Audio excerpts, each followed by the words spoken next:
प्रभु जीशु ख्रीष्ट अति बहुमूल्य नाम संपर्क इंडिया द्वारा प्रस्तुत कार्यक्रम नुआ सकाल आशार आज अध्याय में आपको स्वागत जनाए। प्रभु आपण प्रत्येक को बाहुल्य रूपे आशीर्वाद करूँ। आज जो प्रसंग में आम प्रभुकर वाक्य ध्यान करवा प्रसंगर शीर्षक होछि विलंब किंतु सुनिश्चित। विलंब किंतु सुनिश्चित। रोमियो 8 पर्व तार 28 पद। जो माने ईश्वर को प्रेम करती, जो माने ताहांको संकल्प अनुसार आहुत होई अछंती, ईश्वर जे समस्त विषय रे सेमानको मंगल साधन करती यह आम्भे माने जानू। एटा सुनिश्चित विषय। जो माने ईश्वर को प्रेम करती और जो माने तांकर संकल्प अनुसार आहुत होइछंती, ईश्वर समस्त विषय रे, गोटे विषय नुहे, समस्त विषय रे सेमानकर मंगल साधन करती। जदियो प्रारंभिक अवस्था आपण बुझी परिबे नै, आद्य अवस्था आपको टिके अड़ुआ लगे जे प्रभु कौन करने जाउछंती, प्रभु कहीं किसी करूना कौन वास्तव में प्रभु किसी करेंगे कि आपण मन में गुड़े प्रश्न गुड़े सन्देह उंकी मारी पारे।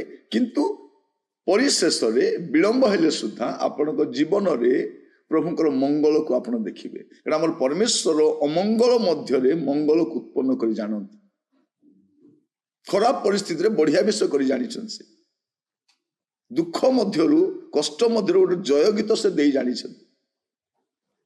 आपण जीवन में आपण अनुभूति थी। मुझे चाहे विलंब किंतु सुनिश्चित। प्रभु कौन करती? निश्चित भाव लिखा जाउछि, जो माने ईश्वर को प्रेम करती, जो माने ताहांको संकल्प अनुसार आहुत होई अछंती। ईश्वर किए? ईश्वर जे समस्त विषय से मंगल साधन करती यह आम्भे माने जानू। एटा गोटे ख्रीष्ट विश्वासी जानिबा दरकार। तेणु से विपरीत परिस्थिति मध्य विचलित होबनी, नचेत कौन हम तार जीवन जो परिस्थिति बिगड़ी जीवो, परिस्थिति अड़ुआ ही जीवो, तार स्थिति मध्य बिगड़ी जीवो। कहवाई चाहे आपण मानकु, जदि आपण जीवन रे ए प्रकार परिस्थिति गुड़ाक आसुछि, आपण कौन करबा दरकार? आपण विचलित हेबे नहीं। जदि आपण देखिबे जिसाई तार 40 पर्व तार प्रथम पद, मोहर लोक मान को सांत्वना करो, सांत्वना करो, तुम मान को परमेश्वर यह कहते।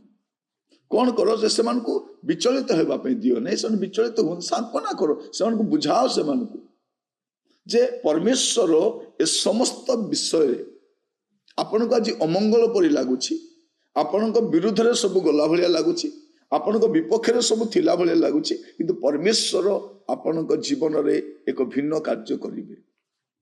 आपण एई गोटे विषय मन रखि था, परमेश्वर शेष मुहूर्त गोटे महत् कार्य करिवे जा एबे पर्यंत आपण बुझी पारि नांती। कारण विलंब हेले मध्य सुनिश्चित, से निश्चित भावरे तांकर से कार्य को से करिवे।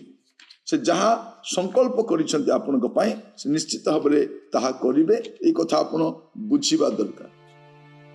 प्रभु आपण मानकु आशीर्वाद कर। जदि आपण देखिबे जे साय तार 62 अध्याय तार प्रथम पदरे, जे पर्यंत सियोनर धर्म दीप्तिर न्याय और तार परित्राण ज्वलंत प्रदीपर न्याय प्रकटन होई, से पर्यंत आमे ताहा निमंते नीरव हेबा नहीं और जेरुसालेम निमंते विश्राम करबा नहीं। देखो प्रभु केते बड़ विषय कहउछंती जे आपनक पाई न्याय, आपनक पाई धर्म उदित न हेबा पर्यंत से नीरव हेबे नहीं।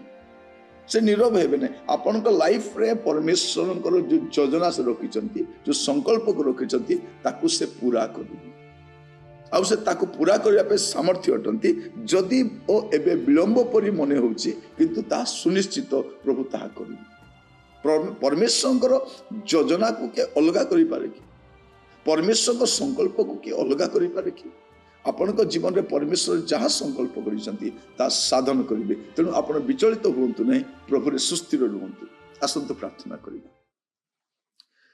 अनुग्रहकारी पिता परमेश्वर में आपको धन्यवाद दूछु वाक्य जरिया आपण सहित कथा आम जीवन समस्त विषय आप जानती प्रभु आम विपरीत परिस्थिति विचलित होछु प्रभु किंतु आपण साहाय्य करंतु जेपरि समस्त परिस्थिति मध्य आम आपण निर्भर रही पारिबो कारण आज विलंब परि मन होछि किंतु ताहा सुनिश्चित ताहा आपण करिवे आपण नाम जय गान हो ये प्रार्थनाटी मोर प्राणर प्रिय जीशु नाम रे मागिली आमीन। प्रभु आपण मान आशीर्वाद करंतु आसंता काली नुआ अध्याय जड़ित हवा विदाय दियंतु नमस्कार।